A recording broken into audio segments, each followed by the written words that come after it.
Bonjour à toutes et à tous. Merci pour votre présence aujourd'hui, pour nos conférences du lundi qui ont lieu, comme aujourd'hui, chaque lundi, au Palais universitaire organisé par le Jardin des sciences de l'Université de Strasbourg.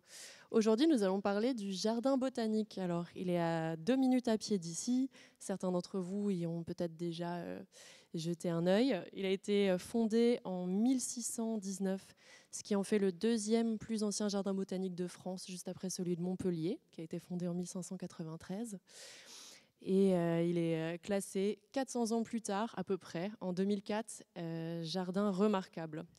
Remarquable pour sa valeur historique, pour sa valeur culturelle, car le jardin botanique, ce n'est pas uniquement les plantes que vous pouvez y voir quand vous allez vous promener, c'est aussi des collections d'enseignement dont Chérine Khalili est chargée de ces collections, chargée de médiation scientifique, des collections végétales dont Frédéric Tourné est en charge.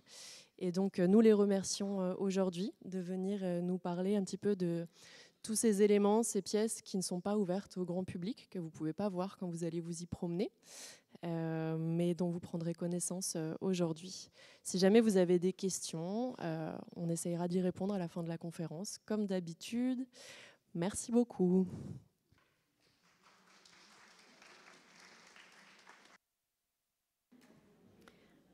Bonjour et bienvenue.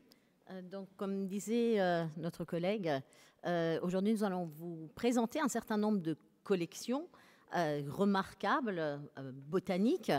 Alors, ce sont des collections qui sont des collections d'enseignement, donc qui servaient et qui servent toujours aujourd'hui à appuyer l'enseignement, parce ce qu'il faut savoir juste en préambule, c'est que le jardin botanique de l'Université de Strasbourg est un jardin botanique universitaire. Il l'a toujours été depuis sa création en 1619, et donc c'est un support à l'enseignement, à la recherche, et également aussi, il a comme mission la diffusion des savoirs auprès du grand public.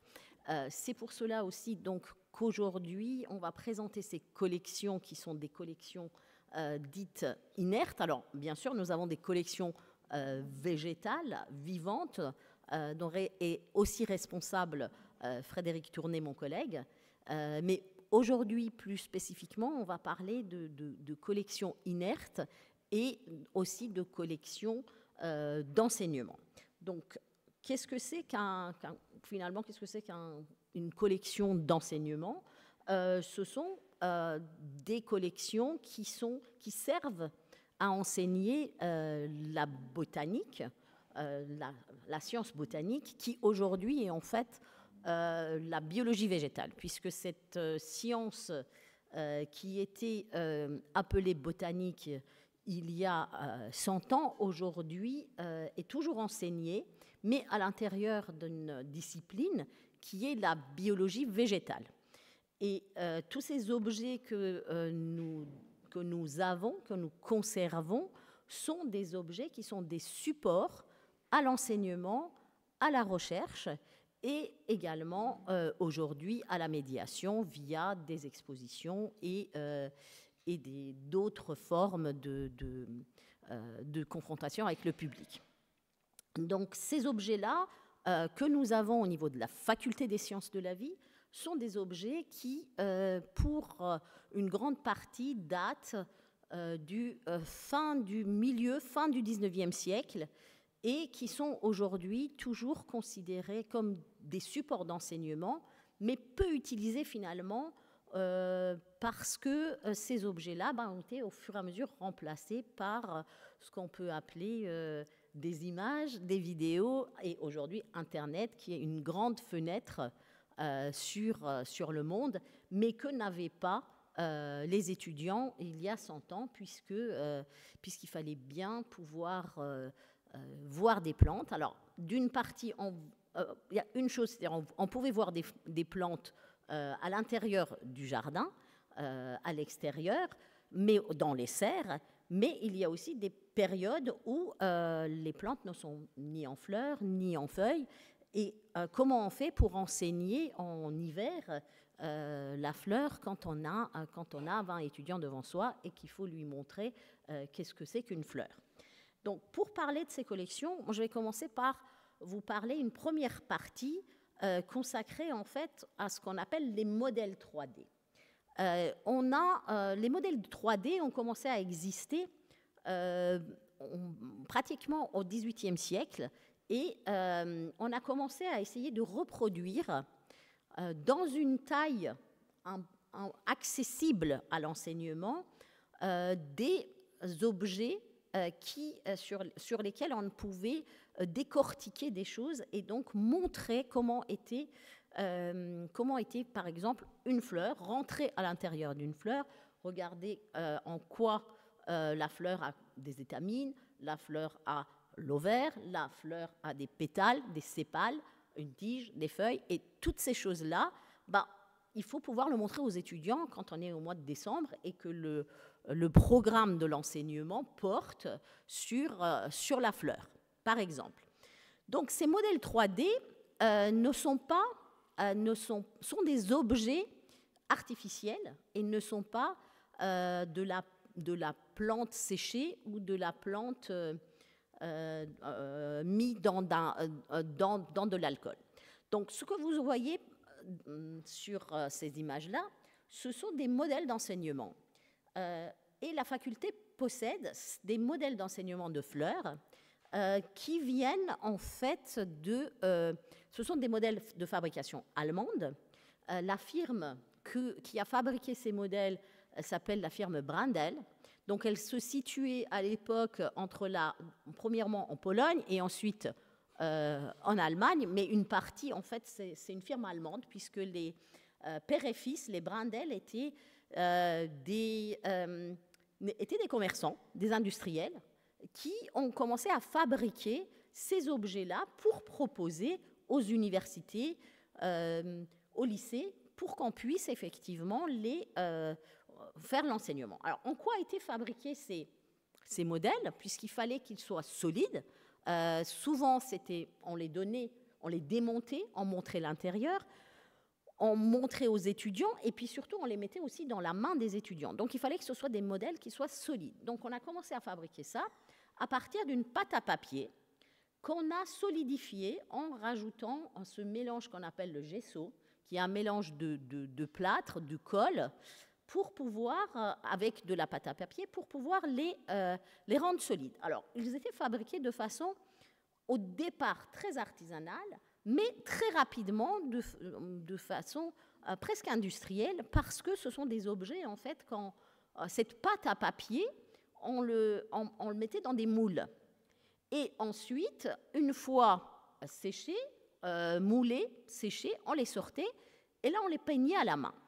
Par contre, on les fabriquait en grande quantité et souvent sur commande.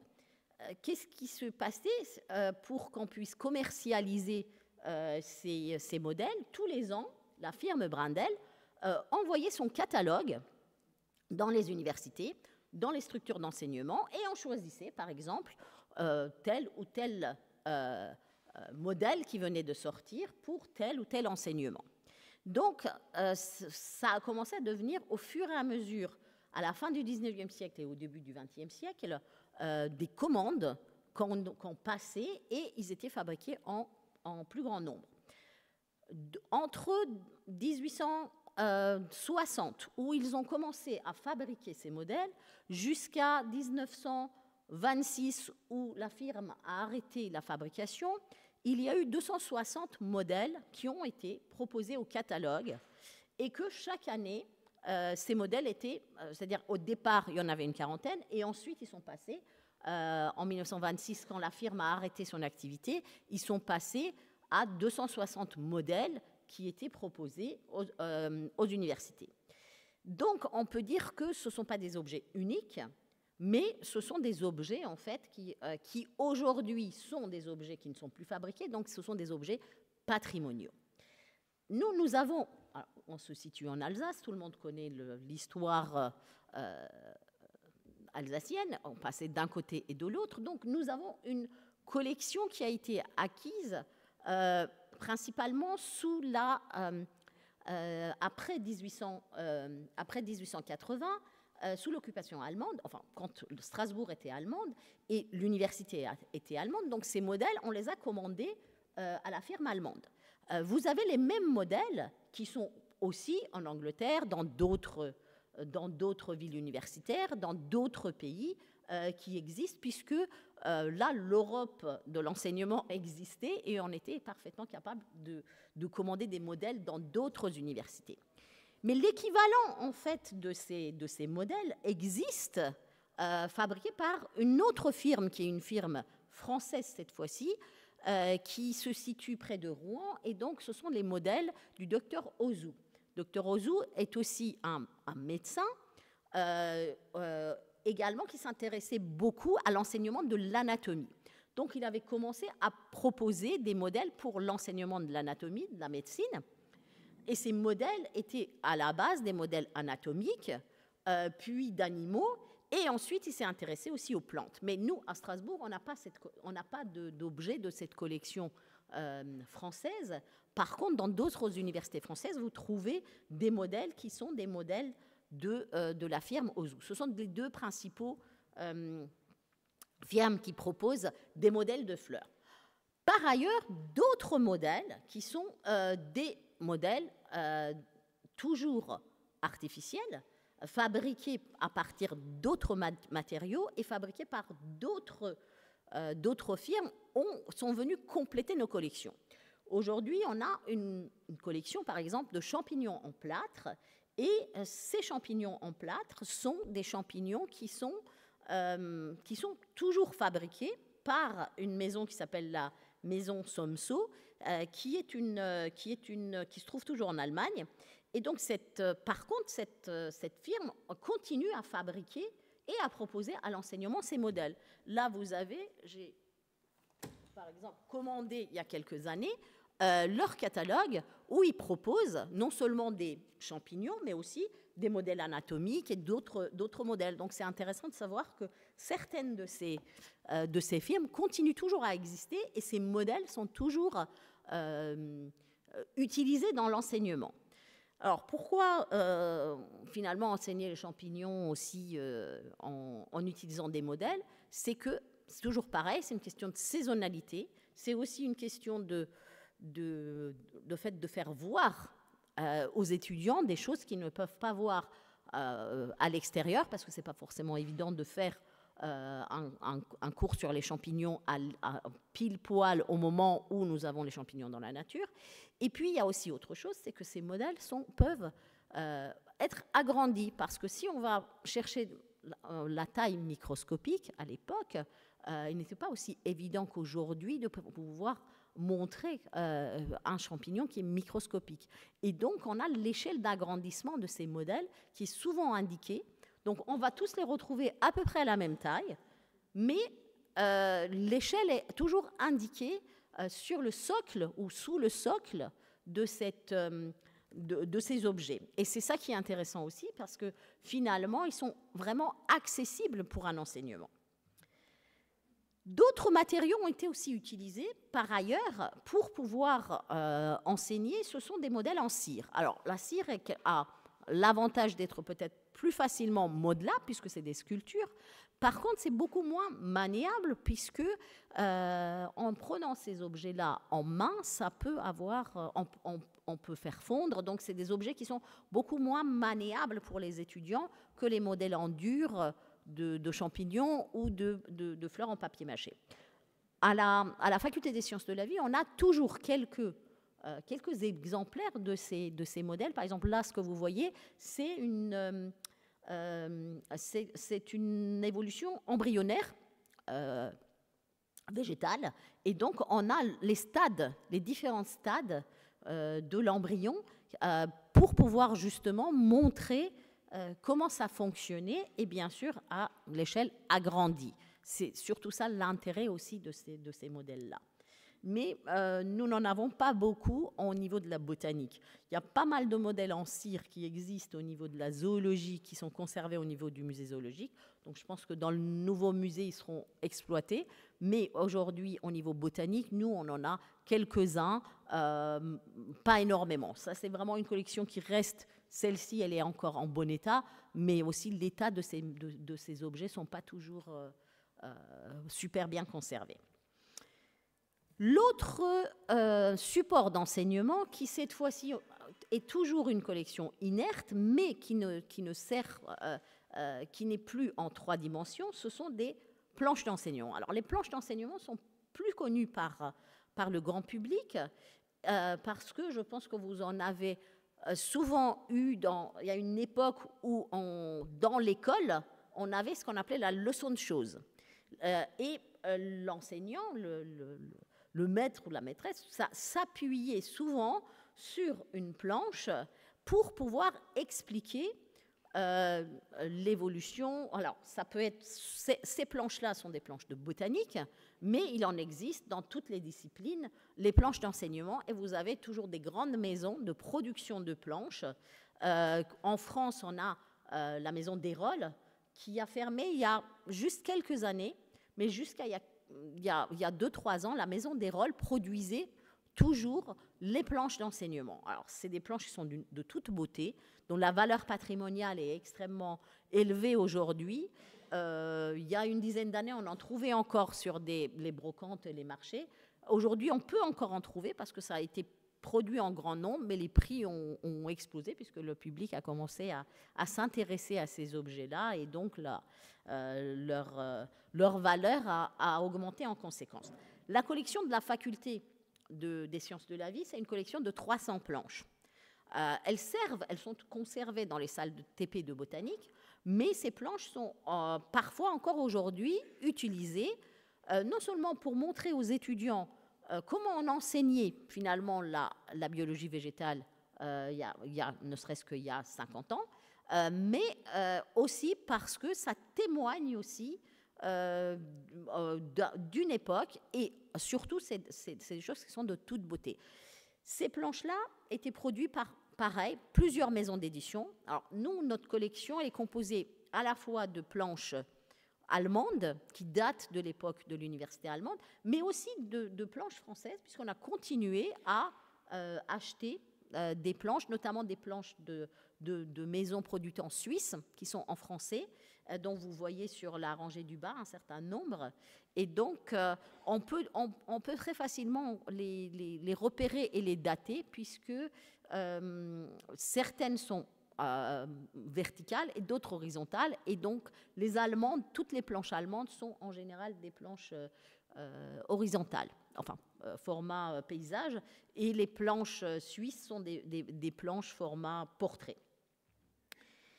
Maintenant, je vais vous laisser mon collègue prendre le relais pour vous parler en fait des échantillons, de ce qu'on appelle les collections, les échantillons secs.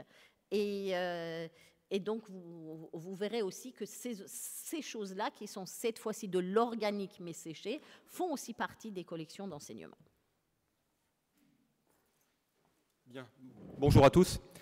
Alors effectivement, je vais de mon côté vous parler des collections qui sont abritées au sein de la faculté dans le jardin botanique. Alors, le jardin botanique, je pense que vous le connaissez tous. Donc effectivement, quand vous promenez dans le jardin botanique, vous avez ça. Donc vous avez un ensemble de plantes vivantes rassemblées en collection. Donc ça, c'est ce que vous voyez, vous. Clairement, quand vous promenez dans le jardin, c'est ce qui est visible aux yeux du visiteur. Mais en fait, derrière, il y a une arrière-boutique qui nous sert, nous, à gérer au quotidien ces collections. Et c'est ce que je vais vous présenter. Alors, la première des grandes collections qu'on abrite au sein du jardin botanique, c'est une xylothèque. Donc une xylothèque, c'est une collection d'échantillons de bois. Xylo, c'est le bois en grec. Donc, voilà, vous voyez une photo de à quoi ressemble une xylothèque. Donc, c'est comme une bibliothèque, sauf au lieu d'avoir des livres sur des rayonnages, vous avez des morceaux de bois. Alors, vous allez me dire, qu'est-ce que vous faites avec ces trucs qui sont plutôt... Enfin, ça ressemble plutôt à des nids à poussière que finalement à des échantillons. Alors, en fait, vous allez voir que ces échantillons de bois, qui proviennent donc de notre collection, mais pas que, ont pas mal d'intérêt.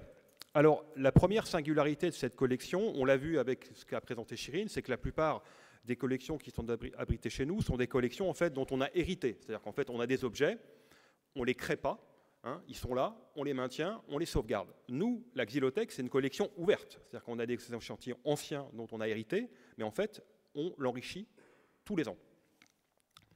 Comment on fait? Alors, au début d'une xylothèque, il y a une tronçonneuse, en fait. Ça peut paraître assez brutal, mais au début de la science, et notamment la science qui s'occupe des arbres, il y a un moment, il faut récupérer un tronçon de bois. Et en général, on le récupère lors d'une séance d'abattage ou de taille. Donc on va récupérer dans le jardin botanique, lorsqu'un arbre meurt, lorsqu'une branche tombe, on va récupérer une section de branche et ensuite on va la traiter. Alors le premier des traitements, en fait, c'est le séchage. En général, les échantillons sont quand même assez humides, donc pour pouvoir les conserver, il faut les sécher. Donc on va les mettre dans la sciure pendant 1 année, 2 années, en fait, à température assez basse. On va tester l'humidité de l'échantillon et quand il est relativement sec, là on va le traiter. Voilà.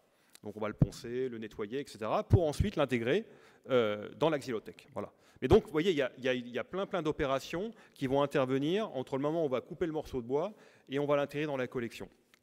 Alors, on récolte essentiellement donc, des échantillons de notre collection, mais pas uniquement. On a aussi des rabatteurs. Alors les rabatteurs, c'est en général des gens de la profession, donc ça peut être des collègues de l'ONF, ça peut être des ingénieurs forestiers, etc. Donc quand ils voient une essence intéressante, quelque chose qui va être abattu, ils peuvent nous mettre un morceau de côté. Néanmoins, la plupart des échantillons qu'on intègre dans la collection, ils sont issus de notre collection du jardin botanique. Alors bien souvent, quel est l'intérêt de préserver en fait des morceaux de bois? Alors d'abord, il y a un aspect patrimonial et témoignage, c'est-à-dire que quand en fait vous avez un arbre centenaire qui tombe, finalement, à part les photos que vous avez de lui et l'échantillon, il ne reste rien. Donc en fait, conserver un échantillon, c'est conserver un morceau d'un arbre qui a été dans notre collection pendant plus d'1 siècle. Donc là, vous avez un bon exemple. Donc un des 2 saule-pleureurs qui sont au bord de l'étang du jardin botanique. Donc l'un est tombé il y a une dizaine d'années. Et donc on a conservé en fait un morceau d'une branche dans la collection. Alors ça, par contre, je pense que vous connaissez tous l'intérêt, effectivement. Alors pourquoi en fait une collection de bois est aussi née au sein de l'université? Comme l'a dit Chirine, quand vous enseignez, il y a une saisonnalité. Bon, alors les arbres, finalement, on les voit tout le temps. Le problème, c'est quand vous les regardez à l'intérieur d'un arbre, il faut le couper, ou il faut avoir une section. C'est-à-dire qu'en fait, si les profs de botanique devaient sortir à chaque fois avec leur tronçonneuse et abattre un arbre pour montrer aux étudiants les cernes qu'il y a à l'intérieur, ça ne serait pas simple. Donc, ils ont constitué, en fait, des collections avec des tranches de bois. Parce qu'effectivement, ce qui est très intéressant, c'est que quand vous coupez un arbre ou une branche, vous avez les cernes, donc vous savez que chaque année, l'arbre va produire en fait un anneau de croissance, un cerne, donc un cerne de couleur claire, un cerne de couleur foncée. Et donc en comptant ces cernes, vous avez l'âge de l'arbre, et en analysant l'épaisseur de ces cernes, vous avez en fait un espèce de relevé climato de ce qui s'est passé. Finalement, quand les conditions sont dures, les cernes sont très étroits. Vous voyez la photo du haut, donc c'est un sapin, donc là vous avez des cernes très étroits.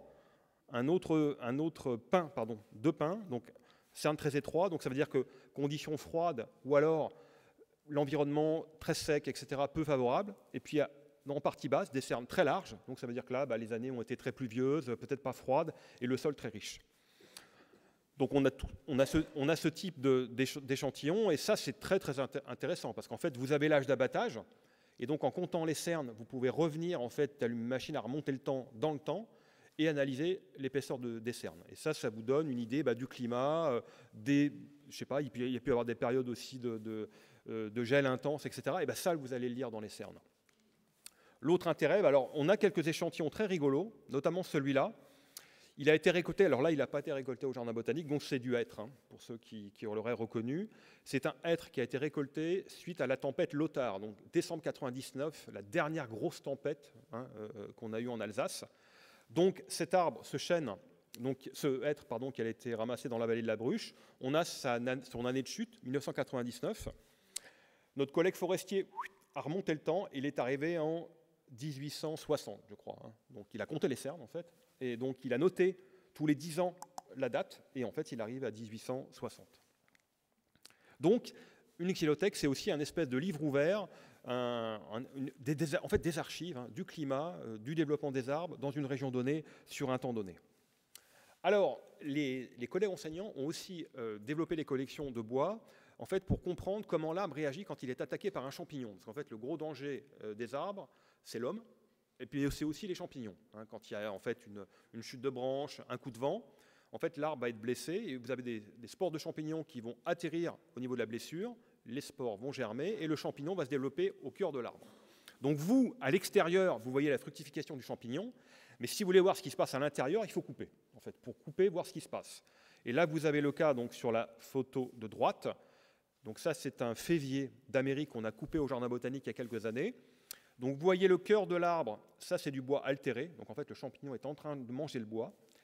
Et l'arbre, en réaction, il va faire un espèce de... Alors moi j'appelle ça un cordon sanitaire, ou c'est un espèce de pare-feu, contre-feu. En fait, il va faire migrer des substances comme des tanins, donc c'est la partie rouge qu'on voit là, pour essayer en fait de bloquer l'avancée du champignon. Voyez, donc il va garder en fait, essayer de garder une partie cerne en périphérie, et il va faire migrer des tanins, des phénols, etc., dans cette partie-là, la partie rouge, pour essayer de bloquer l'avancée du champignon. Donc ça, vous ne pouvez le voir en fait qu'en coupant en fait une section de tronc. Alors, ce qui est aussi génial, c'est que les arbres, ils réagissent en fait. Alors, ils réagissent notamment lorsqu'on les taille. Donc là aussi, les enseignants, pour montrer en fait comment l'arbre va réagir à un choc, à une plaie, à une taille, et ben en fait, ils ont collectionné des spécimens. Alors là, vous avez donc une coupe sur une branche de hêtre, et là, vous avez un tronc de catalpa qui a été coupé. Donc là, la branche de hêtre a été coupée. Évidemment, un champignon a commencé à se développer ici. Là, c'est un tronc, en fait, alors certainement qui a été abîmé à la base, un choc. Donc le champignon s'est développé à l'intérieur, et alors l'arbre, dans les deux cas, va former ce qu'on appelle un bourrelet cicatriciel. Donc il va essayer de fermer, en fait, alors c'est pas le même principe, physio, mais comme vous, quand vous coupez, vous allez cicatriser. Là, l'arbre, il va essayer de fermer la plaie. Et donc ça, vous le voyez très très bien, en fait, avec ces coupes. Alors qu'extérieurement, ce n'est pas très visible. Alors, on a aussi des échantillons plus atypiques dans notre xylothèque. Alors notamment, on a des loupes. Alors normalement, un arbre, ça fait donc l'assise qu'on appelle un cambium qui crée ces cernes concentriques. Donc normalement, c'est des cercles concentriques parfaits. De temps en temps, la machine se dérègle, et au lieu de faire des cercles concentriques, vous allez avoir des circonvolutions. Donc là, les cambiums sont complètement perturbés. Ça peut être un virus, une attaque d'insectes, une taille, etc. Et donc, au lieu de vous faire des cercles concentriques, ça vous fait comme ça des circonvolutions qui sont très très belles et qui vont former ce qu'on appelle une loupe, qui sont d'ailleurs très recherchées en ébénisterie. On a également dans notre xylothèque ce qu'on appelle des broussins. Alors là aussi, la machine arbre se dérègle et va en fait faire des espèces de bourrelets avec plein de bourgeons, les uns à côté des autres, qui vont quasiment tous avorter. Et ça va vous faire ces déformations en pattes de chat qui sont très très belles et dont on a aussi quelques exemplaires. Alors, une xylothèque aussi, ça vous permet... Alors, les plantes ont aussi la capacité en fait de se souder les unes aux autres. Alors, en général, c'est très rare entre espèces différentes. Par contre, au sein d'une même espèce, c'est assez fréquent. C'est très fréquent au niveau des racines. C'est un peu moins fréquent au niveau des branches, mais ça arrive malgré tout. Donc là, vous avez un exemple de notre xylothèque avec 2 branches de pin sylvestre qui se sont soudées l'une à l'autre, qui ont été récoltées d'ailleurs au jardin botanique. Et là, en fait, 3 branches de tilleuls. Alors, c'est les tilleuls taillés en tête de chat, vous savez, comme vous avez place de la République. Donc, en fait, vous allez avoir ces espèces de moignons en fait, en partie haute qui vont faire donc, des pousses annuelles. Et là, vous avez 3 pousses annuelles qui ont émergé, qu'on a laissé se développer, qui étaient donc toutes les 3 séparées et qui, à un moment, se sont soudées. Et au lieu d'avoir 3 cercles, 3 anneaux de croissance, à la fin, vous n'en avez plus qu'un. Voilà. Donc en fait, la plante a soudé en fait, ces 3 branches petit à petit. Donc là aussi, bon, on peut le voir extérieurement, mais rien ne vaut en fait une tranche de bois pour pouvoir présenter ça aux étudiants. Alors, on a aussi dans nos xylothèques plein d'échantillons un peu bizarroïdes, et on a aussi des palmiers. Alors les palmiers ne sont pas des arbres, donc ils ne font pas de bois. D'ailleurs, vous le voyez très bien parce que vous n'avez pas ces cercles concentriques. Un tronc, enfin on appelle ça un stipe chez les palmiers, c'est un ensemble de faisceaux en fait, avec donc des fibres qui assurent la rigidité et puis des vaisseaux qui vont assurer la circulation de la sève. Donc vous voyez par contre toutes ces ponctuations qui sont très caractéristiques. Alors ça ne veut pas dire que le stipe de palmier n'est pas dur, on peut aussi en faire de la construction comme un tronc d'arbre, mais effectivement ce n'est pas la même anatomie. Deuxième collection qui est dans nos murs à Strasbourg au Jardin Botanique, une collection carpo-fruits, sémino-graines, une collection de graines et de fruits. Alors, donc je vous ai fait une photo du lieu, donc c'est des bonnes vieilles armoires métalliques, avec dedans des boîtes ou des petites pochettes avec des graines ou des fruits dedans. Alors, cette collection, là aussi, elle a été initiée par nos prédécesseurs qui enseignaient. Alors là, c'est exactement ce que vous a expliqué Chirine. Quand vous faites de la botanique, vous enseignez toute l'année, ou quasiment. Le problème, c'est qu'on est, nous, pas en zone tropicale, donc il y a une saisonnalité. Donc vous voulez ramasser des graines au mois de février, vous n'avez rien. Ce n'est pas la saison des graines. Vous voulez montrer des fleurs, ce n'est pas la saison. Donc très rapidement, les enseignants se sont dit, il faut qu'on stocke, en fait. Il faut qu'on stocke des échantillons, souvent pas loin du lieu d'enseignement, pour pouvoir en disposer constamment. Donc là, vous avez la collection ancienne, qui date du XXe, donc dans des boîtes en carton dactylographiées. Et puis là, vous avez la collection contemporaine qu'on constitue. Alors, comment on la constitue? D'abord, on récolte des fruits ou des graines dans nos collections. On peut aussi, quand on se balade, quand on va voir d'autres collègues dans d'autres jardins botaniques, on voit un truc intéressant, on le récolte. Et puis aussi, on va... Alors, les jardins botaniques, depuis qu'on existe, depuis 4 siècles, on échange. Toutes les plantes que vous voyez dans nos collections vivantes, elles sont issues d'autres jardins botaniques qui nous ont envoyé des graines. Donc, en fait, on s'échange comme ça mutuellement, chaque année, des listes de graines. Donc, généralement, quand on commande des graines, c'est pour les semer, et c'est ce que vous verrez plus tard dans nos collections. Mais quelquefois aussi, on va commander des lots de graines pour en fait les conserver. C'est-à-dire qu'en fait, ils ne seront jamais semés, mais ils passeront en fait dans la carpothèque ou dans la séminothèque uniquement pour la collection. Alors, quel intérêt ça a? Là, par contre, il y a un aspect enseignement qu'on va voir après, mais c'est aussi un outil de gestion pour nous au quotidien. Parce qu'en fait, la graine, ça peut être en fait un moyen d'identifier la plante. En fait, chaque graine, alors vous voyez, je vous ai sorti en fait une impression d'un ouvrage néerlandais qui vous fait de très beaux dessins d'ailleurs des graines, et on voit très bien que d'une espèce à l'autre, les graines ont une forme différente.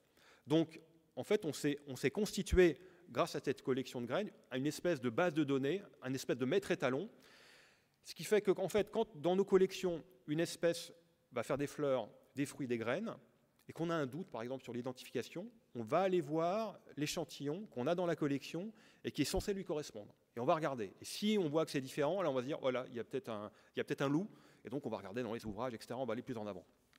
Donc pour les graines, les petites graines, c'est très important. Et alors, il y a des groupes de plantes pour lesquels c'est nécessaire à mort. C'est les conifères, notamment les pins. Alors là, vous avez un ensemble, petit ensemble de notre collection de cônes de pins, donc le genre Pinus en latin. Alors très clairement, je ne sais pas si vous avez fait, si vous vous souvenez vos cours d'arboriculture ou d'andrologie, les pins, alors vous avez des pins à 2 aiguilles, 3 aiguilles, 5 aiguilles. Donc Strobus 5, Nigra 2. Bon, là ça va. Mais par contre, dans le groupe des pins à 2 aiguilles, vous avez une quarantaine d'espèces. Et là, si je vous montre une aiguille, clairement, vous ne pouvez pas différencier les espèces. Elles sont très proches les unes des autres. Par contre, le cône est très différent. Et donc le cône, c'est un peu le juge de paix. C'est-à-dire que le cône, chez les conifères qui ne font pas de fruits, c'est vraiment l'élément le plus important pour identifier la plante. Donc là encore, on s'est constitué une collection de cônes. Moi, quand je sème un pin dans ma collection, donc je vais semer la graine, il va mettre 30 ans à porter les premiers cônes. Et quand il va faire les premiers cônes, je vais les comparer en fait, avec le cône que j'avais en collection ou les ouvrages qu'on verra tout à l'heure. Et on a levé des lièvres comme ça. C'est-à-dire qu'en fait, il y a des choses qu'on avait semées sous un nom, et quand ils ont fait la première fois leur premier cône, on s'est aperçu que c'était faux. Voilà, parce qu'on avait aussi notre collection à côté. Alors, c'est évidemment utilisé par nos collègues enseignants. Alors, c'est valable chez les conifères, mais aussi chez les plantes à fleurs. Là, vous avez une collection de noix, de noyers. Donc, c'est que du genre Juglans, avec des espèces nord-américaines et asiatiques. Mais vous voyez la différence, en fait, de forme de noix. Et ça, c'est aussi un élément très important d'identification, outre le fait de la dissémination. Alors, on s'amuse aussi un peu. Donc là encore, c'est des collections ouvertes qu'on enrichit constamment. Alors moi, j'aime bien ça. Bon, je suis un peu conservateur. Et en fait, dès que je vois quelque chose dans un arboretum ou ailleurs en me déplaçant, je me dis, tiens, c'est vrai que ça serait intéressant qu'on ait ça. Potentiellement, c'est rigolo.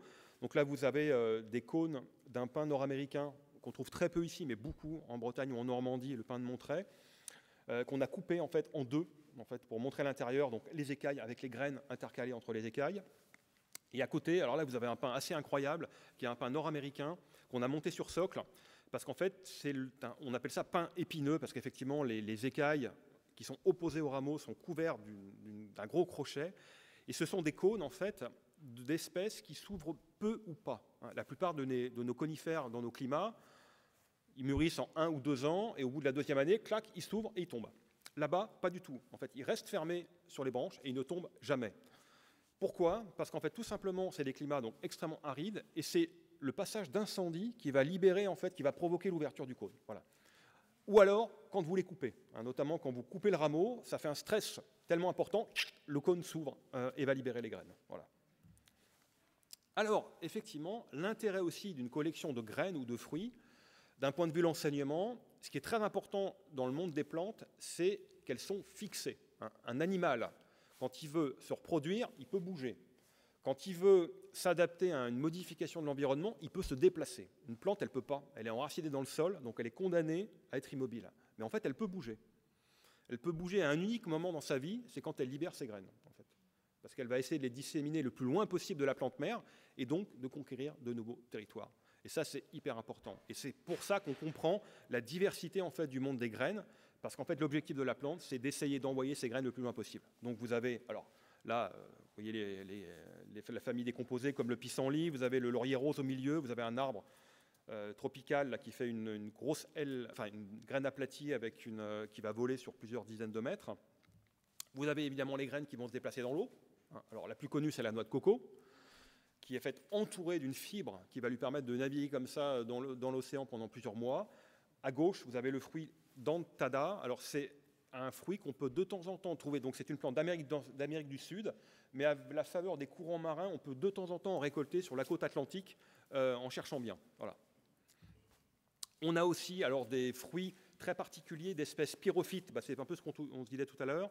Ce sont des fruits qui vont uniquement s'ouvrir après des incendies. Donc, ce sont des plantes plutôt de climat aride, donc Afrique du Sud, Australie, donc qui restent fermées juste au moment où il y a un incendie. Et là, les fruits vont s'ouvrir. L'incendie va griller toute la végétation au pied de la plante. Et donc, les graines vont germer sans concurrence, en fait. Voilà, et vont permettre le développement, finalement, plus facilement de l'espèce. Et pour terminer, pour les graines, on a aussi quelques bizarreries, mais qui sont très intéressantes finalement quand on y regarde dans le détail. À gauche, vous avez ce fruit un peu bizarre, alors, qui ressemble à un oursin, mais qui n'en est pas un. Donc c'est le fruit d'une espèce Uncarina, donc qui est une espèce de Madagascar, qui a une très jolie fleur jaune. Et ce fruit, en fait, est muni à l'extrémité des pointes, là, de 2 crochets, comme des petits hameçons. Et il va comme ça s'accrocher sur le pelage d'un animal. Ça peut être un rat, par exemple, qui va le trimballer comme ça pendant quelques kilomètres. Et puis à un moment, ce petit aiguillon va casser et la graine va comme ça avoir été déplacée sur quelques centaines de mètres et germer. À droite, là, vous avez un cas encore plus particulier qu'on trouve aussi chez nous, qui est un érodium ou un bec de grue. Donc c'est un akène, donc un fruit avec une graine à l'intérieur. Et vous avez un appendice, qui est le reste du style, qui est en tire-bouchon. Vous voyez, elle est enroulée sur elle-même. Et en fait, quand vous versez une goutte d'eau sur cette spire, elle va se dérouler. En fait. Et comme vous avez cette espèce d'appendice qui plaque en fait, le fruit au sol, quand la goutte d'eau de pluie va tomber sur la spire, en fait, la graine, ça va faire comme un tire-bouchon. En fait, la graine va être enfoncée dans le sol. Alors, je ne sais pas si c'est le tire-bouchon qui a copié le bec de grue ou si c'est le bec de grue qui a copié le tire-bouchon, mais en fait, c'est ce principe-là. C'est-à-dire que la plante auto-enterre sa graine. Voilà. Donc là, forcément, quand vous voulez expliquer ça, rien de tel que devant des étudiants, des graines. Dernière collection qu'on a gérée, alors qui est un petit peu particulière, on a aussi un herbier, mais j'en parlerai pas parce qu'il est très petit. On a aussi un fonds documentaire. Ça, un jardin botanique, un institut de botanique, ça ne peut pas tourner sans fonds documentaire. Parce qu'en fait, pour identifier les plantes, pour vous raconter ce qu'on raconte aujourd'hui, il faut un fonds documentaire très important. On a des collections très importantes qui viennent du monde entier, de tout type, des cactus, des plantes tropicales, des arbres, et donc on a un fonds documentaire en conséquence. C'est-à-dire qu'on va traiter les flores du monde entier et tous les types de plantes. Donc là, je vous ai fait une photo. Alors, on a à peu près 6000 ouvrages. Je vous ai fait une photo d'un rayonnage. Et donc, vous remarquez que vous avez des ouvrages anciens et des ouvrages contemporains. Effectivement, alors, les ouvrages les plus anciens remontent au XVIIe, on en a très peu, mais la plupart, effectivement, c'est 19e, 20e. Et alors, on conserve tout. On pourrait se dire, oh, les ouvrages anciens, ça date, les noms sont plus valides. On conserve tout, de toute façon, c'est patrimonial. Mais alors, évidemment, la botanique est une science en mouvement qui évolue, et donc forcément, on acquiert constamment de nouveaux ouvrages. Alors, qu'est-ce qui est intéressant à travers finalement la lecture des ouvrages dans une bibliothèque de botanique, qui a comme ça plus de 2 siècles? Moi, ce que je trouve intéressant, et c'est souvent ce que j'essaie de valoriser auprès des étudiants, c'est l'illustration. En fait, Les ouvrages de botanique sont en général illustrés. Alors là, c'est un des plus anciens ouvrages qu'on ait dans notre fonds documentaire, qui est un ouvrage de Charles de l'Écluse, publié en 1605, et qui est en fait un espèce de catalogue des plantes et des animaux exotiques qu'on trouvait à l'époque en Europe. Et donc vous avez par exemple le datura ou le poivre, qui sont déjà illustrés. Alors, c'est de la gravure sur bois. Les dessins sont pas très rigoureux, on va dire. Il n'y a pas d'échelle. Là, vous voyez le datura, la fleur est aussi grosse que le fruit, ce qui n'est pas forcément le cas. Les feuilles sont très petites. Bon, clairement, peut-être que les gens qui ont gravé n'ont pas vu la plante, en fait, ou l'ont dessinée comme ça, un peu avec une description orale. Mais bon, c'est un témoignage. Et clairement, les débuts de la botanique aussi, tels qu'on l'enseigne aujourd'hui, c'est l'édition. Le fait qu'on puisse éditer des ouvrages de botanique et surtout qu'on les illustre, ça va faire progresser énormément notre discipline. Et alors donc, quand vous étudiez les ouvrages de notre fonds documentaire, vous voyez l'évolution du dessin. Donc là, 1605, là on est dans les années 1820, donc toujours une gravure, mais qui va être peinte. Et là, vous voyez déjà, c'est plus rigoureux en termes de détails. Le dessin est beaucoup plus précis et surtout, parallèlement, la microscopie va progresser. Donc on va pouvoir regarder les plantes de plus en plus près. Donc ça veut dire aussi qu'on va pouvoir faire des éclatés, regarder les étamines, etc., et qui sont illustrés, ce qui n'était pas possible dans l'ouvrage qu'on a vu avant. Alors, on a un fonds documentaire qui est à l'image de nos collections. Alors, Chérine va en parler tout à l'heure. On a une collection de paléobotanique, donc de fossiles de plantes très importante. Et donc, on a un fonds documentaire très important en paléobota. Et alors, la singularité, c'est qu'en fait, on a beaucoup d'ouvrages dédicacés aussi. Alors ça, c'est une singularité aussi de notre collection. C'est qu'en fait, les ouvrages, alors comme il y avait des relations entre directeurs d'instituts, d'université à université, ou de botaniste à botaniste, on a énormément d'ouvrages qui ont été envoyés. Donc là, c'est un ouvrage de Zeiler, en fait, un des grands paléobotanistes français, qui a été envoyé à Slom-Lobar, donc qui était son équivalent ici à Strasbourg, et donc qui lui a été dédicacé. Alors, là, on va dire l'âge d'or de l'illustration en botanique, c'est quand même le 19e siècle, avec l'invention de la chromolithographie. Donc c'est un procédé, en fait, où on va imprimer par plusieurs passes différentes couleurs. Donc on grave en fait sur une pierre un motif qu'on va colorer, enfin on va mettre un coup de peinture dessus et on va le presser. Idem ensuite pour les différentes couleurs. Donc c'est très complexe à réaliser parce qu'en fait il faut un calage parfait pour qu'il n'y ait pas de décalage entre chaque couleur. Donc ça, avant, on n'arrivait pas à maîtriser ça. Donc bon, à partir de cette époque-là, on peut le faire, ce qui va permettre en fait d'illustrer donc très facilement, en masse en fait, les ouvrages de botanique. Et alors, ça tombe assez bien, finalement, aussi, parce que c'est une époque où le 19e siècle, c'est la révolution industrielle, c'est l'invention de la machine à vapeur, etc. Donc on peut voyager, trimballer des plantes d'un continent à l'autre très facilement.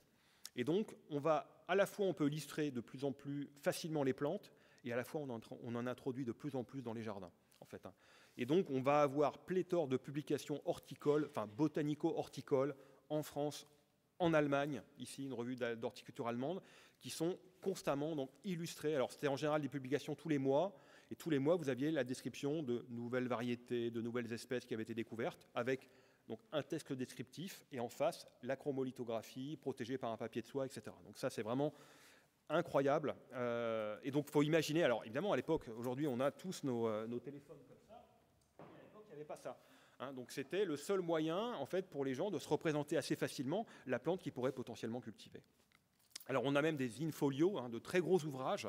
Là, on en a un sur les plantes à fruits ou feuillages décoratifs de Java, qui sont très beaux avec le rambutan à gauche et le poinsettia à droite. Alors, je terminerai pour la bibliothèque par ça, c'est que finalement aussi, moi, ce que j'aime bien montrer, c'est que globalement, donc, même si aujourd'hui on a ça, en fait, quand vous regardez les ouvrages récents de botanique, le dessin, il est toujours présent. Là, vous avez à gauche une monographie sur les graminées publiée dans les années 1890. À droite, vous avez une revue de botanique, enfin une monographie sur les phalaris, donc des graminées, publiée en France, donc il y a moins de 10 ans. Et en fait, pareil, on utilise le dessin en noir et blanc parce qu'on n'a pas fait mieux. En fait, Quand on veut quelque chose d'épuré, de compréhensible, en fait, la photo marque assez vite ses limites. Et donc, finalement, vous regardez les deux illustrations, on dirait que c'est issu du même ouvrage, et non, il y a un siècle entre les deux ouvrages, mais pourtant, on utilise toujours ce type d'illustration. Et donc, c'est pour ça qu'aussi, garder ce fond ancien comme ce fond contemporain a tout autant d'intérêt. Et la preuve, donc là, vous voyez un ouvrage qu'on a sur les lavandes, qui est une monographie, donc une étude de toutes les lavandes du monde, qui a été publiée par nos collègues anglais à Kew. Alors, ils ont beaucoup d'argent, donc ils peuvent même payer des gens à faire des illustrations.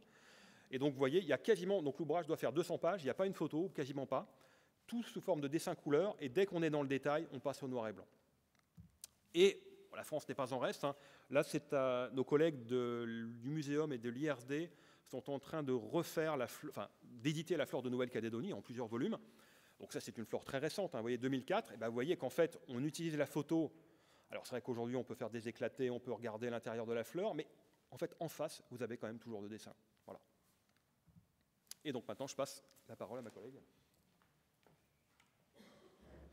Oui, donc on a parlé au tout début de modèles, donc des collections artificielles. Ensuite, on est passé à des collections vivantes, finalement organiques, conservées de façon séchée. Et l'autre partie des collections, qui sont des collections assez intéressantes et importantes, ce sont des collections en alcool, puisque on peut aussi garder un certain nombre d'organes, de plantes, dans du liquide. Et donc, ce liquide de conservation est essentiellement chez nous de l'alcool. Alors, on n'est pas dans la partie zoologie ou la partie anatomique, où il y a eu des périodes où on a gardé en formol un certain nombre d'organes. Les plantes, on a, même de façon très ancienne, on les a conservées la majorité du temps en alcool. Mais ce sont des fruits essentiellement, et tout ce qui peut être, ou des graines, mais qui sont charnus, parce que ce qui est charnu, ça se sèche plus difficilement, et surtout, ça perd beaucoup de ses caractéristiques. Donc, on a, pareil, on a des collections, nous, à la faculté, qui datent de la fin du 19e siècle, et aujourd'hui, bien sûr, ce sont des collections qu'on utilise peu, puisque souvent aussi ce liquide, cet alcool a changé de couleur, donc parfois c'est pas très visible. Par contre, ça garde quand même une valeur patrimoniale importante, ne serait-ce que par rapport aux bocaux, à l'écriture, aux étiquettes dans lesquelles ces objets ont été conservés. Et donc cette collection-là, c'est une collection qui est peu utilisée, qui est conservée dans des armoires à la faculté, qu'on peut sortir pour des expositions, mais qu'on utilise peu pour l'enseignement. Par contre, une autre collection qui est beaucoup plus contemporaine existe dans les salles de TP. Et là, nous avons nos préparateurs en TP qui peuvent récolter, bien sûr, toujours en fonction de la saisonnalité, des fruits, des graines qui vont conserver constamment dans l'alcool et qui serviront au long d'une année ou deux pour pouvoir être utilisés par les étudiants. Et donc, ces collections-là sont aussi quelque chose de principalement mouvantes, puisqu'on va pas forcément les conserver sur des décennies. Mais c'est très intéressant aussi parce que contrairement donc à la partie séchée, la majorité du temps, les couleurs sont quand même mieux conservées dans de l'alcool. Et puis surtout, elles peuvent aussi avoir cette fois-ci, on voit la taille en fait réelle du fruit ou de la graine, alors que sur le modèle, c'est forcément souvent agrandi, ou en tout cas, c'est pas à l'échelle. Mon collègue en a parlé aussi. L'autre partie assez importante de l'enseignement de la botanique, c'est également la paléobotanique. Et en fonction des spécialités des différents directeurs de l'Institut de botanique, du jardin botanique, on a pu avoir des collections qui ont été constituées, qui sont assez importantes. Donc, une des collections importantes que nous avons encore aujourd'hui, c'est la collection du professeur Lons Lebach, qui, lui, a été paléobotaniste, et donc qui s'est intéressé vraiment de près à cette collection, et surtout, on a constitué et documenté avec des ouvrages. Et cette collection, elle est assez importante. Alors, les fossiles ne sont pas très grands, donc ça peut être conservé dans un espace qui est relativement petit, mais la collection, c'est une collection assez importante que nous utilisons toujours pour illustrer, cette fois-ci, des enseignements et aussi pour illustrer des expositions. Autre objet de la collection qui est finalement entre la collection vivante, et la collection dessinée, c'est la collection photographique. Alors les photographies, on a commencé donc à la fin du 19e, début du 20e siècle, à utiliser largement la photographie dans les enseignements. Deux types de photographies ont été utilisés. alors, ce sont des photographies sur plaque de verre, puisque on n'était pas encore au point sur les techniques de tirage. Et puis surtout, c'était très intéressant aussi parce que ces photographies, on pouvait les acheter comme les planches d'enseignement auprès de structures, de maisons qui vendaient un certain nombre de plaques et qu'on pouvait projeter. C'est un peu l'ancêtre des diapositives, puisque on avait une source lumineuse qui permettait de projeter aux étudiants ces photographies. Et si, quand on voulait, par exemple, illustrer, montrer la flore d'Afrique, on allait utiliser ces plaques de verre pour pouvoir les montrer aux étudiants. Mais on a aussi également des photographies sur plaques de verre qui ont été réalisées au sein de la structure. Là, vous voyez en haut à droite, par exemple, c'est une vue du jardin botanique où vous avez un ancien chef jardinier sur la barque. À l'arrière-plan, vous voyez l'observatoire. Et c'est très intéressant aussi parce que dans le cas où ces photographies sont des photographies de chez nous, locales, on peut aussi voir la progression, l'âge des arbres, la taille des arbres, et donc ça témoigne aussi de l'histoire du jardin et pas simplement du fait de pouvoir montrer aux étudiants à quel moment ou quel endroit les choses poussent ou pas. Et puis, l'autre partie, c'est qu'on a commencé aussi à aller au niveau microscopique. Vous avez une petite plaque qui montre une coupe de tiges végétales. Et là aussi, c'est un peu le début finalement de l'entrée dans l'enseignement au niveau microscopique, puisqu'on peut faire avec des lentilles, faire des images agrandies sur plaques de verre pour pouvoir aussi les montrer aux étudiants. Donc on a, nous, concernant la botanique, à peu près 300 photographies sur plaques de verre qui peuvent aller des photographies de paysages jusqu'à des photographies de coupe. Et pareil, c'est-à-dire que ce sont des photographies qui s'achètent, hein, en fait, c'est sur catalogue en fonction des enseignements qu'on assure. Donc ces photographies-là sont aujourd'hui aussi très intéressantes. Et par ailleurs, un fonds propre qui est les photographies concernant le jardin ou Strasbourg. Enfin, pour terminer, je dirais un mot. Alors, nous avons, comme disait Frédéric, nous avons un petit herbier qui est l'herbier propre du jardin botanique, mais à côté de ça, l'Université de Strasbourg, la Faculté des sciences de la vie, a une collection qui est la 5e collection française en termes d'herbier, puisque cet herbier a environ 500 000 spécimens. Je ne vous en dirai pas beaucoup plus aujourd'hui parce que ça peut être l'objet carrément d'une conférence.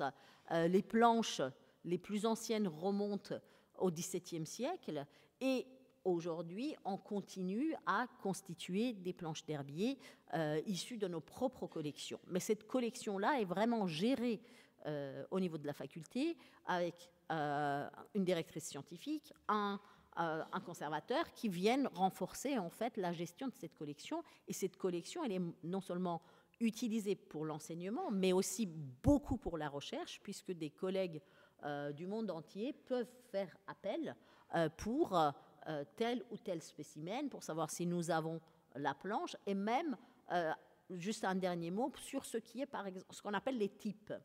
Les types sont une planche d'herbier qui est c'est la première description, première planche qu'on a d'une plante qu'on a découvert à un tel ou un tel moment. Et donc ces types, c'est pour ça qu'ils sont très importants, parce que c'est un peu le maître étalon. Ça permet de pouvoir comparer à cette première description, cette première planche, si vous avez, je ne sais pas, en Australie, vous découvrez une espèce et vous pensez que c'est une espèce nouvelle. En fait, non, pas du tout. Vous allez chercher au sein des herbiers pour savoir si cette espèce a déjà été décrite, exploitée et classée. Donc c'est ça aussi une collection scientifique, et celle-ci, elle est vraiment très importante. Donc voilà, à peu près, on vient de faire le tour de ce qu'on appelle ces collections, qui sont à la fois des collections remarquables, mais qui sont toujours des collections d'enseignement.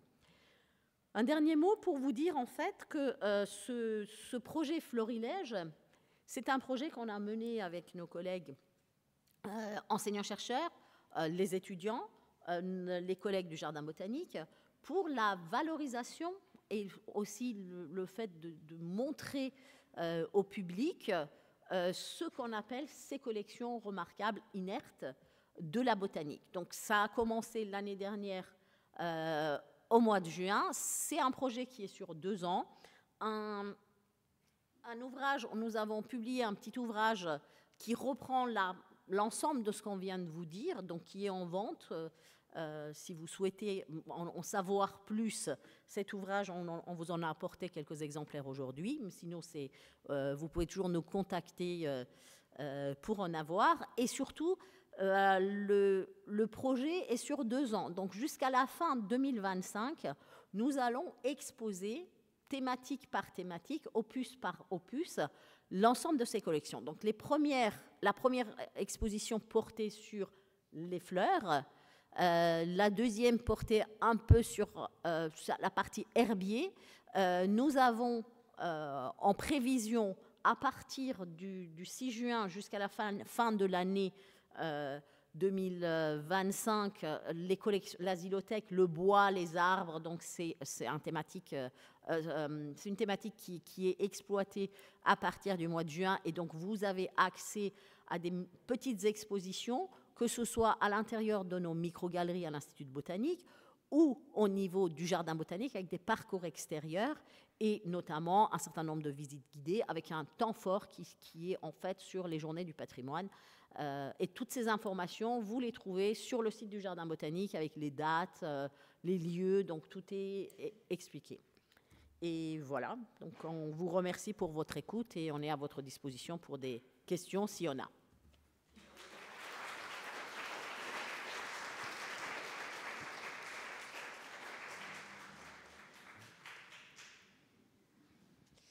Merci. Est-ce qu'il y a des questions dans la salle ?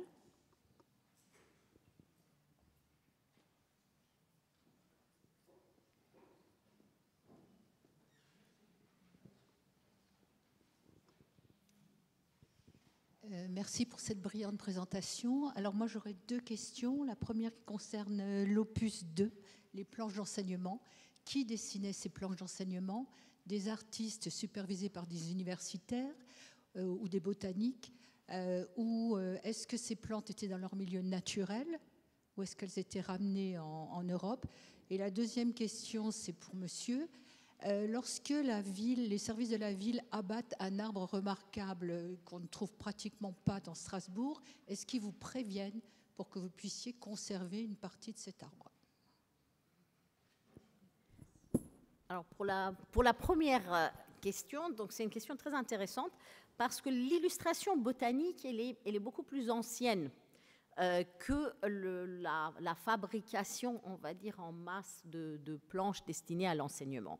L'illustration botanique a commencé bien avant et même au moment, on va dire, des grands voyages d'exploration. Sur les grands bateaux partaient souvent non seulement les scientifiques, les botanistes, mais également des artistes, illustrateurs, qui accompagnaient souvent les botanistes pour pouvoir justement, dans le milieu naturel, pouvoir dessiner et ramener des témoignages, puisqu'on ne pouvait pas toujours, avant d'ailleurs l'invention de ce que vous connaissez peut-être, qui est la caisse de Howard, où on pouvait ramener un certain nombre de plantes vivantes sur les bateaux. Mais ça concerne la partie voyage d'exploration, mais pour décrire tout simplement une plante, depuis la nuit des temps, finalement, on le dessine. Alors, souvent, les botanistes et les dessinateurs étaient confondus, c'est-à-dire un botaniste pouvait avoir des talents de dessinateur, donc il dessinait lui-même, ou alors il était accompagné par des dessinateurs qui, à force de dessiner, devenaient aussi très bons en botanique. Donc les choses sont réellement liées. Par contre, quand on est passé à partir du 19e siècle à la production en grand, finalement, de planches botaniques pour l'enseignement, là, les maisons faisaient appel à des dessinateurs, illustrateurs, artistes, de très grands artistes, qui, bien sûr, leurs dessins étaient forcément supervisés et validés par des botanistes et des scientifiques au sein de ces maisons. Oui, alors justement, pour ajouter ce que dit Chérine, effectivement, même pour les chromolithographies, en fait, c'était une technique tellement particulière qu'en fait, c'était des graveurs. Hein, clairement, enfin, des botanistes n'auraient pas pu mettre en place en fait, ces techniques de gravure, d'impression en plusieurs passes. Donc, c'était vraiment un métier à part, mais toujours validé en fait, à côté par un botaniste, un horticulteur. Pour les plantes, enfin pour les arbres, donc pas systématiquement en fait. Hein. On a des bonnes relations avec nos collègues de l'Eurométropole. Donc de temps à autre, effectivement, ils peuvent. On a l'échantillon de hêtre là que vous avez vu tout à l'heure avec le moignon là, ça vient de la ville. Hein. Donc clairement, on a de temps en temps des dons par eux. Après, la place manque hein, parce que quand vous avez un tronc d'arbre centenaire qui fait 2 mètres de diamètre, vous imaginez bien le poids et le volume que ça représente. Donc forcément, il faut qu'on soit aussi sélectif en fait dans le choix des espèces qu'on introduit dans la collection.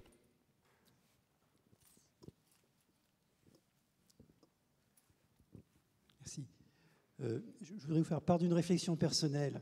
Lorsque j'ai étudié la botanique, il y a bientôt 50 ans, avec une flore, Gaston Bonnier de mémoire, et que je m'en suis servi récemment, eh bien, il y a certaines plantes à fleurs que je ne reconnais pas. Et je voulais savoir si l'intérêt de vos collections aussi, c'est de montrer l'évolution des espèces dans le temps. Alors effectivement, hein, la flore, donc en fait, quand on liste les espèces présentes sur un territoire, en fait, ça évolue. Donc de toute façon, ça évolue avec le climat. Hein. De toute façon, le climat a une autre échelle que celui de notre histoire hein, ou de notre humanité. Hein. Donc nécessairement, effectivement, quand le climat était beaucoup plus chaud, beaucoup plus humide, on n'avait pas du tout en Alsace la flore qu'on a aujourd'hui. Hein. Mais par contre, aussi, depuis que l'homme est homme, il transporte avec lui des plantes. Hein. Depuis le néolithique, en fait, l'homme a transporté avec lui des plantes pour s'alimenter, se nourrir, se vêtir, etc.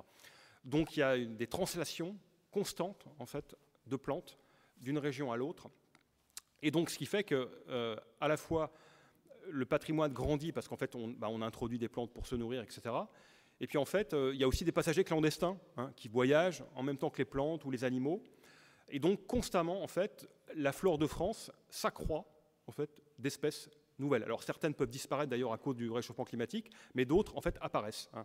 Et donc, tout le travail des botanistes, c'est de tenir à jour, en fait, ces inventaires. Et donc, pour ça, il faut justement avoir autour de soi un écosystème. C'est-à-dire qu'en fait, vous pouvez faire des relevés de terrain, mais il y a un moment, quand vous allez trouver une plante nord-américaine en Alsace, il faut que vous alliez voir un herbier nord-américain pour comparer ce que vous avez trouvé, et aussi des ouvrages, des flores nord-américaines, pour voir si la description de ce que vous avez correspond en fait à la réalité. Voyez. Donc, c'est ça aussi. Hein, c'est-à-dire qu'un jardin botanique, une université, donc effectivement, vous avez les cours, vous avez le jardin que vous voyez, mais pour que tout ça fonctionne, en fait, il faut ces collections. L'un ne va pas sans l'autre. Moi, je gère 6000 espèces vivantes, donc c'est ce que vous voyez quand vous promenez dans le jardin, mais derrière, j'ai 15-20 000 échantillons inertes du bois, des graines, des bouquins, et qui sont tout aussi importants que les plantes vivantes. Pour moi, il n'y a pas de jugement de valeur. Un arbre centenaire est presque aussi intéressant pour moi dans ma collection qu'un vieux bouquin qu'on est quasiment les seuls à avoir, ou une vieille photographie, ou un vieux dessin. C'est un ensemble, en fait, c'est un tout. Et pour faire de la botanique aujourd'hui, même si on a les téléphones portables, la génétique, etc., il faut ça, nécessairement. Merci. Est-ce qu'il y a d'autres questions ?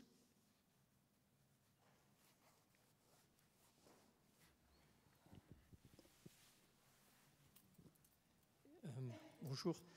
Et sur l'évolution de la plante elle-même, est-ce que, alors peut-être 250 ans c'est assez court, mais est-ce qu'on voit des évolutions, disons, des mutations génétiques, comme on peut voir sur des micro-organismes ou Ça, c'est un peu court en fait. Hein. Disons que ça se voit très bien pour des végétaux qui se reproduisent très rapidement, donc qui peuvent faire 1 ou 2 cycles en fait, par an, mais ça c'est assez rare. Mais sinon, effectivement, c'est des processus qui sont quand même beaucoup plus longs. Mais bon, il y a des choses qui sont visibles, hein, qui sont tangibles.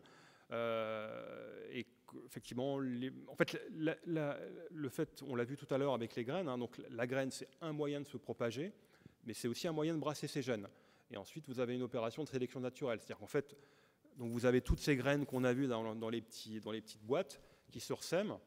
Si le climat change, certaines disparaissent parce que plus adaptées, certaines vont survivre parce qu'elles le sont plus, qui vont se reproduire à nouveau et retransmettre leurs gènes, etc. Donc c'est un processus qui est intéressant, qui est suivi, mais c'est pas évident parce qu'effectivement la vie d'un arbre ou de certaines espèces, c'est une échelle très très particulière. Mais en tout cas, alors aujourd'hui aussi, hein, que ça soit à l'herbier ou nous dans nos collections, alors on pourrait se dire finalement aujourd'hui il y a la génétique. Donc qu'est-ce qu'on en a à faire en fait de ces bouquins, de ces collections? Ça sert à rien. Finalement, une fois qu'on a le génome, c'est bon quoi. Et en fait, malgré tout, nous on travaille beaucoup donc avec des collègues enseignants qui font de la génétique parce que quand même il y a un moment, il faut aussi voir de la plante en fait, faire de l'analyse morphologique, etc. Et donc là aussi, l'un va pas l'autre. Donc c'est une synergie en fait entre les disciplines. C'est vrai qu'aujourd'hui la génétique est extrêmement importante pour comprendre l'évolution des espèces, etc. Mais malgré tout, quand même, on a toujours besoin de faire des relevés sur le terrain, de cultiver les plantes, c'est très important aussi. Voilà. Même s'il y a de temps en temps des soucis d'échelle.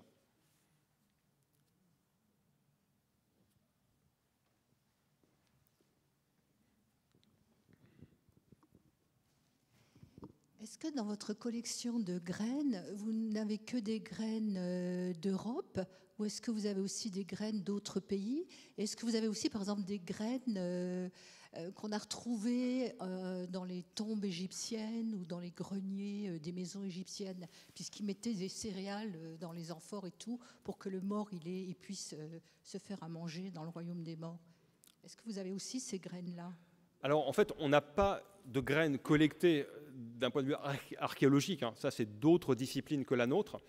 Par contre, on a effectivement des graines d'espèces, donc qu'elles soient européennes, enfin françaises, européennes, enfin, alsaciennes, françaises, européennes, mondiales, on en a de toutes les régions. Et par contre, on est très régulièrement sollicité par des collègues archéologues en fait, qui vont nous demander en fait, des lots de graines qu'on a récoltés chez nous, parce qu'eux, en fait, ont besoin de se faire une base de données pour les comparer avec justement ce qu'ils trouvent quand ils font des fouilles. Voyez, donc en fait, nous, nos spécimens n'ont pas été collectés dans des tombes, etc. Elles ont été collectées dans des jardins, mais c'est utilisé en fait par des collègues qui font de l'archéo. Et c'est très important. Hein.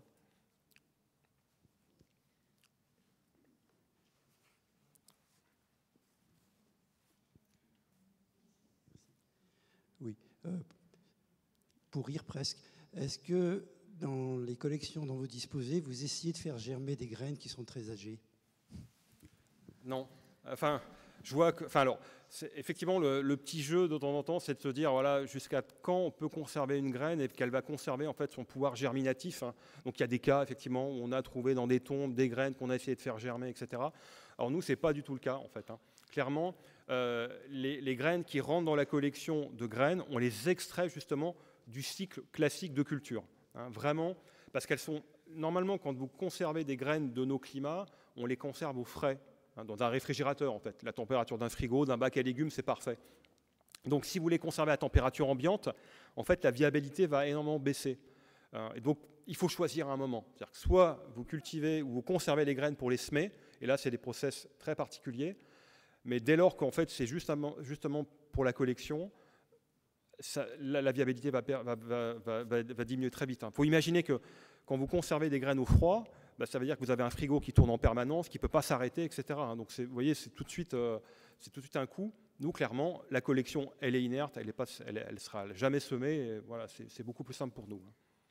Donc, on n'essaye pas. Avez-vous eu connaissance de l'abattage du fameux arbre qui est une véritable œuvre d'art derrière l'église Saint-Paul? 1,50 m de diamètre, très rouge, une splendeur. Alors, moi, je suis responsable des collections du jardin botanique de l'université. Donc moi, j'ai 3,5 hectares. Ça, c'est mon domaine de chasse. Je ne vais pas chasser sur le territoire des autres. Donc là, effectivement, mais connaissant mes collègues de l'Eurométropole, si c'était un arbre qui était sur un espace public, s'ils l'ont abattu, c'est que vraiment, il y avait un risque qu'il tombe sur quelqu'un, hein, clairement. Voilà. Donc c'est ça. Hein, moi, j'aime les arbres. Donc ça ne me fait jamais plaisir de les couper. Ça m'arrive d'en faire couper. On en a encore coupé au jardin botanique. Mais croyez-moi, quand on le fait, c'est pour éviter qu'il tombe sur la tête de quelqu'un. Et ça, enfin, vous savez, à Strasbourg, il y a des précédents d'arbres qui sont tombés sur les gens. Quand ça arrive, c'est vraiment pas facile. Donc on le fait en dernière, quand vraiment on ne peut plus faire autrement. Et je pense que les collègues de la ville, c'est pareil. J'avais entendu parler d'une banque mondiale de graines quelque part dans un pays nordique. J'y ai repensé quand vous avez dit qu'il faut les conserver par le froid. Est-ce que vous pouvez nous en dire plus sur cet organisme? Quel est son but? Comment il est financé? À quoi ça sert? Alors, le financement, ça, je ne sais pas trop, mais effectivement, donc c'est dans un pays du Nord, je ne sais plus où. Donc, effectivement, ouais, voilà. Alors, donc, effectivement, là, l'avantage, c'est qu'on est au froid, donc on n'a pas besoin de faire tourner des frigos sur des groupes électrogènes pour sauvegarder ces graines. Donc, en fait, l'objectif, c'est finalement, alors, c'est controversé, hein, c'est de faire une espèce d'arche de Noé, c'est-à-dire qu'en fait, vous stockez les graines de la flore mondiale, alors celles qui le peuvent, en fait, pas les espèces tropicales, hein, plutôt les espèces tempérées, vous les conservez au froid, et puis en fait, vous dites, bah, finalement, quoi qu'il arrive, si les milieux naturels sont détruits, etc., les plantes, on pourra toujours les ressortir et finalement bénéficier de ce patrimoine. Alors, sauf que ça pose un tout petit problème, bah, c'est en fait qu'il n'y a plus d'évolution. C'est-à-dire que les espèces, elles évoluent au contact de leur environnement. Là, vous les sortez de leur environnement et vous les mettez dans un réfrigérateur. Voilà. Qui dit, quand on va les ressortir dans 150 ans, qu'elles seront adaptées aux maladies, au climat, etc. C'est pas dit. Voyez. Donc, beaucoup de gens disent que c'est un peu comme les conservatoires botaniques, où il y a un moment, quand les espèces sont vraiment au bord de la disparition, donc pour éviter en fait la disparition pure et simple, une plante, on ne peut pas la recréer. Si elle disparaît, on ne peut pas la recréer. Là, effectivement, il faut quelquefois sauvegarder très rapidement les plantes, donc soit les mettre en culture dans des jardins, soit les mettre dans des réfrigérateurs pour les conserver. Mais clairement, la place des plantes, c'est dans leur milieu naturel, dans la nature. Ce n'est pas dans des frigos, hein. Je suis désolé. Donc, pour moi, c'est des actions un peu court-termistes, voilà, un peu techniques, mais moi, je crois que la place des plantes, c'est dans leur milieu naturel, clairement. Alors c'est vrai qu'on peut se dire, voilà, on met les choses sous cloche, on les sauvegarde, hein, c'est clair, hein, il n'y a pas de risque en fait que ça soit détruit, les plantes vont rester, il y a des tests réguliers, etc. Mais bon, sur le très très long terme, je ne sais pas si c'est génial. Et donc aujourd'hui, finalement, en France, la conservation à froid de graines se fait assez peu. Elle va se faire vraiment pour des programmes, pour des espèces qui sont très très menacées, au bord de l'extinction, mais pas pour la totalité des plantes. Hein. Parce qu'en fait, c'est une usine à gaz, il faut des congélos, il faut des frigos, il faut des groupes électrogènes, il ne faut pas que ça tombe en panne. Enfin, vous imaginez le coût énergétique, alors que c'est beaucoup plus simple de cultiver de laisser les plantes se développer dans leur milieu naturel, finalement. Oui, bonjour. Vous avez parlé du milieu naturel, et on en fait quoi quand il est envahi par des plantes invasives, type renouée du Japon, qui vont coloniser toute la vallée de la Bruche, par exemple? Alors, je crois que là aussi, hein, le regard qu'on... En fait, l'invasivité, en fait, c'est un critère anthropique, hein, finalement. Alors, moi, personnellement, je pense que ce qui menace le plus les plantes, ce n'est pas les autres plantes. Hein. C'est l'homme, enfin, c'est l'aménagement, c'est les constructions, c'est l'empiètement des milieux naturels. Là, c'est en fait la renouée, c'est un artefact, en fait, d'une introduction de plantes, dans des zones d'ailleurs qui sont souvent délaissées. En fait, il n'y a plus de culture, il n'y a plus de pâturage, effectivement, il y a moins de présence humaine, globalement, moins d'entretien, on va dire. Donc, c'est un souci. En fait, alors, effectivement, la difficulté, c'est quand on a trimballé des plantes d'un continent à l'autre, on a mis en présence des plantes qui ne l'étaient pas dans la nature. En fait. Et donc, ça peut poser des problèmes. C'est-à-dire qu'à un moment, les plantes, alors on ne sait pas d'ailleurs pourquoi, une plante progresse comme ça, exotique, à bas bruit dans la flore, et tout d'un coup, elle se met à sauter la barrière et à devenir colosinatrice vraiment de manière très vigoureuse. Donc, on ne sait pas trop pourquoi, est-ce que c'est le changement climatique, etc. Enfin, voilà, c'est des choses qu'on constate. Mais clairement, aujourd'hui, ce que disent les botanistes, c'est que dans certains milieux très particuliers, les îles notamment, où il y a beaucoup d'espèces qui sont propres, endémiques, là, effectivement, l'introduction d'espèces exotiques est à proscrire, parce que c'est des milieux donc fermés, avec énormément d'endémiques et qui sont très fragiles. Dans les milieux comme nous, continentaux, connectés, de toute façon, depuis que l'homme est homme, il travaille avec lui les plantes. Donc ça ne s'arrêtera pas, en fait. Donc il faut vivre avec. Voilà. Mais là encore, très honnêtement, des cas d'espèces en Europe détruites, enfin, ayant disparu à cause d'une autre plante, il y en a très peu. Par contre, des plantes dont les stations ont été détruites à cause de construction, etc., là, il y en a des tonnes. Voilà. Donc je pense qu'il ne faut pas...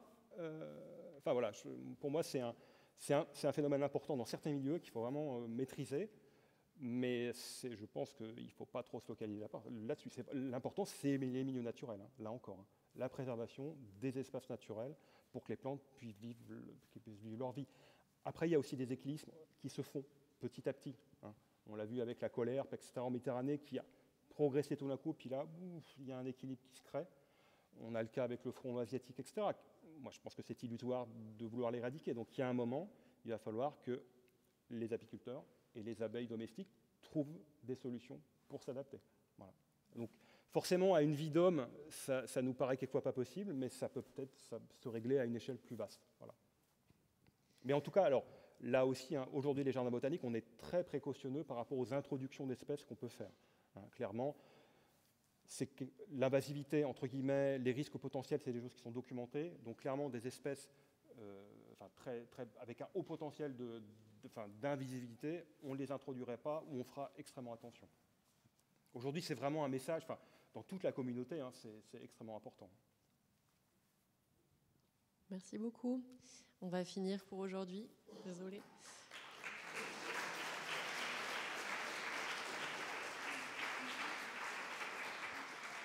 On vous attend lundi prochain avec une conférence sur la civilisation kanak en Kanaky-Nouvelle-Calédonie avec Denis Monnery, professeur d'anthropologie à l'Université de Strasbourg. Merci.